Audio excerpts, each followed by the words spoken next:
All right, so welcome to the Junior Suite on board Voyager of the Seas. Now, when we first walk in the room, you do have a walk-in closet with 1, 2, 3, 4, 5, 6, 7 shelves and 2 racks for clothes, which is really nice. And then, as always, when you first walk in, you do have your bathroom. It is upgraded nicely because it is a junior suite. You are gonna have the actual tub here, which I'll show you in a moment. As we walk in, you have this huge, luscious space for you. You can see you have a rather large king bed here. You're also gonna see the couch and 2 sitting chairs over here. On my right side, you have this very large vanity. You have essentially 2 desks and 2 storage areas side by side, which is really, really nice. An important thing to note is that there are no plugs near the bed, as you can see, on either side. So you cannot plug in anything near the bed. As a matter of fact, that entire wall has no plugs. As far as plugs go, you do have 1 Euro plug here that you can use a converter on, and 2 US plugs here. That's it. The one behind the TV is completely blocked. And even though there's a coffee maker here and you can see the plug there is no plug behind that coffee maker, so you're going to have to move it to make your coffee or tea every morning. Though that is another benefit of the junior suite, you're going to have in-room tea and coffee here. We definitely highly recommend getting a converter. We're going to put some links to them down below so that you can have these plugs that'll either extend the amount of plugs you have to more USB ports, which is what Royal requires now, or a converter that'll convert your Euro plug into US plugs. And just remember, though the junior suite is a bit larger and a bit upgraded, you don't necessarily get all the suite amenities.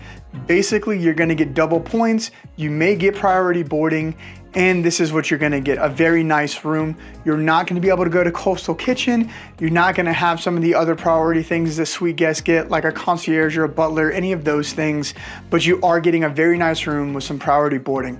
So let's jump back to the room. As you can see behind me, this is a really big panoramic window for a very decent balcony. It's your double slider plus some extra on either side. So let me go ahead and open this up so we can look out here.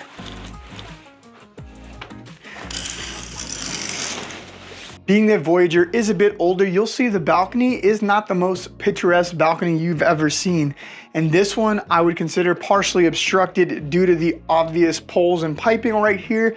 So just know that this specific cabin 9254 is probably partially obstructed.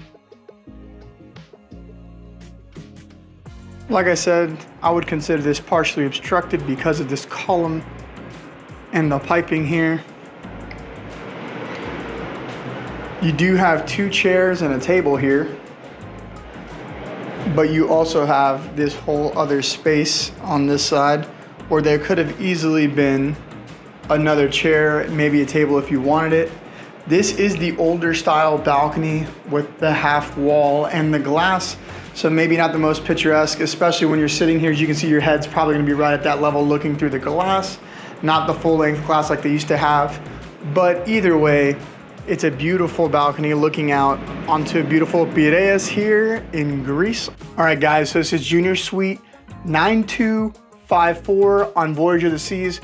Hopefully this video helped you guys out, helped you understand exactly what you're gonna get with this Junior Suite and what to expect when you come in this room and what the balcony looks like in this cabin. If you have any other questions, don't hesitate to ask us down below. And as always, if you're interested in booking another cruise, you can always scan the QR code right here to have Amy find the perfect itinerary on the perfect ship for you. Or if you're interested in more great cruising content, don't forget to check out another one of our videos right here. We'll see you guys on the next one.